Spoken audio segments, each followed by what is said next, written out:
Namaste everyone. In today's video, we're going to focus on Muni Patanjali's Yoga Sutra 3.41. Now in this particular Yoga Sutra, Muni Patanjali is explaining to us yet another Vibhuti which develops, and this Vibhuti is concerned with the ability to hear far and distant things very clearly and easily by concentrating upon space. So let's take a good look at this sutra, start breaking it up word by word and understanding it a little bit better. So the sutra itself goes, Shrotra Kashyoho Sambandha Sayama Divyam Shrotram. Alright, so this is the sutra itself. Now let's start breaking it up word by word to understand it a little bit better. So the first word in this case is Shrotra, which is a pretty interesting word. It means hearing or the ear. Now, this is incredible, but I remember when I was in school and we would study Hindi literature, we would often have the word Shrota, which would mean the listener. So whenever we were studying passages, there would be a question that said, what did the Shrota hear? You know, kind of like what was being said to the listener. And then we had to answer the question. But it was so interesting when I studied this sutra. I was like, oh, Shrota and Shrotra, you know, it's really incredible to have those words come together, because at the time in school, it was just such a unique word like Shrotra, Shrota. What does it even mean?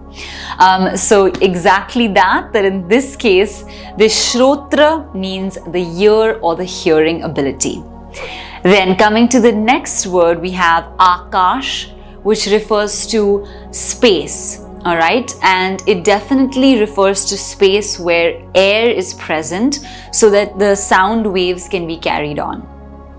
Now, moving to the next word, we have Sambandha. Sambandha means a relation.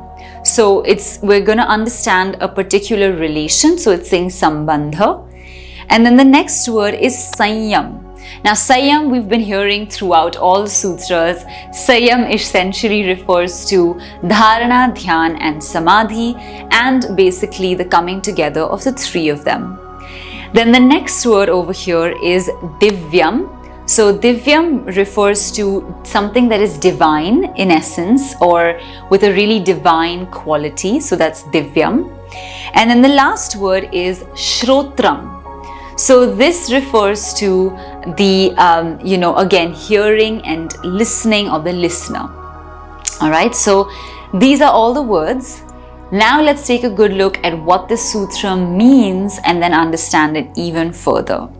So what it means is essentially that if you're able to do Sayam, really deep Dharana, Dhyan and Samadhi on the relationship between space and hearing, then you will be able to understand and hear to a very large degree. So your ability to listen and the hearing capacity just becomes incredible. Like it's something people have never seen before.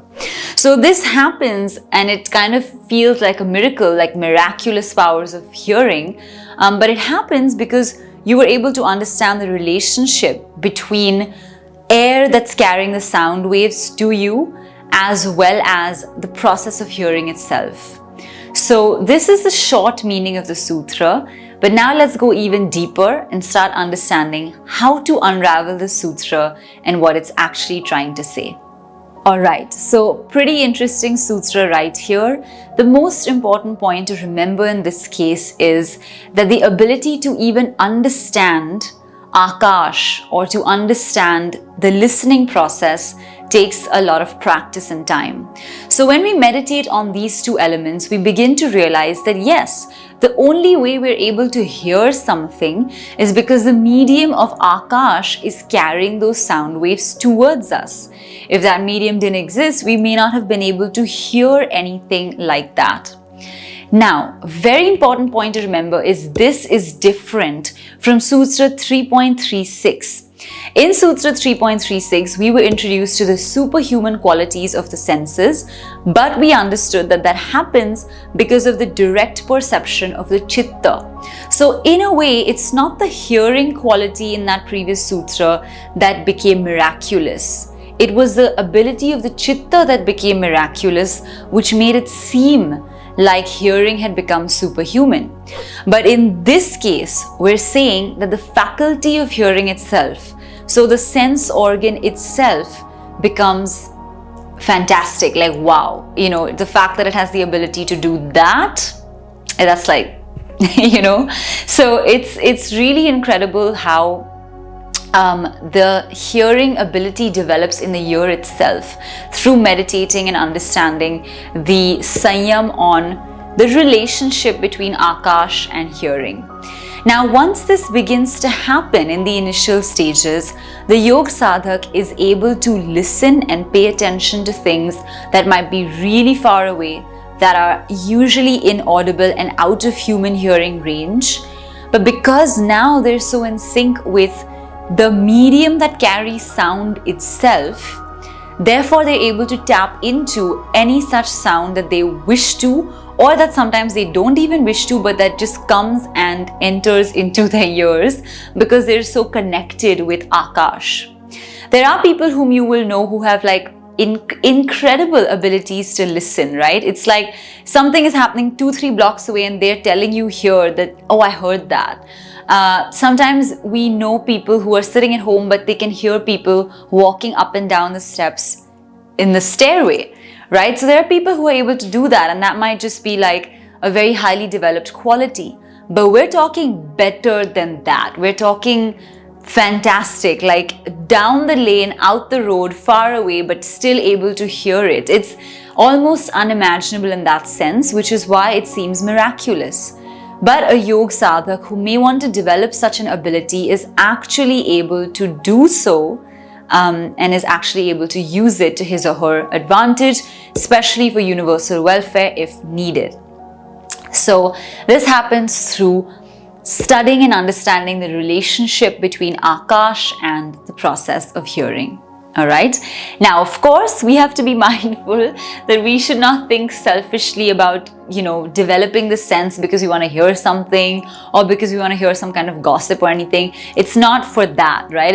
We're not trying to be, they say there's that saying that goes, even walls have ears, right? In Hindi, we say, Diwaron ke bhi kaan hote hain, which means literally the walls also have ears. Be careful what you're saying and where you're saying it.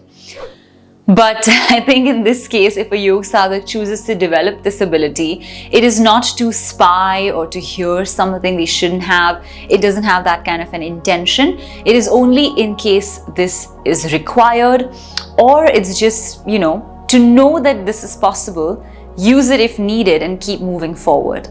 But not at all for selfish gain.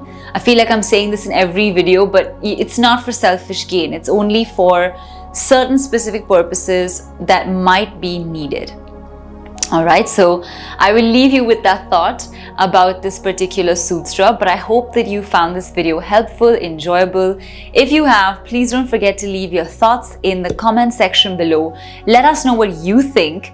Do you also feel that this is the reality of the situation? What do you think is going on? And also, please don't forget to like this video, share it with your friends and family, and also subscribe to the channel because we make new videos every week, and it'd be amazing if you can support us and subscribe. And also do share this with people that are studying the yoga philosophy or the Yoga Sutra. Now, we look forward to seeing you in our future videos, classes or workshops, the links for which are in the description, and we cannot wait to see you at the next one. So take care until then, and we're going to see you very soon. Namaste.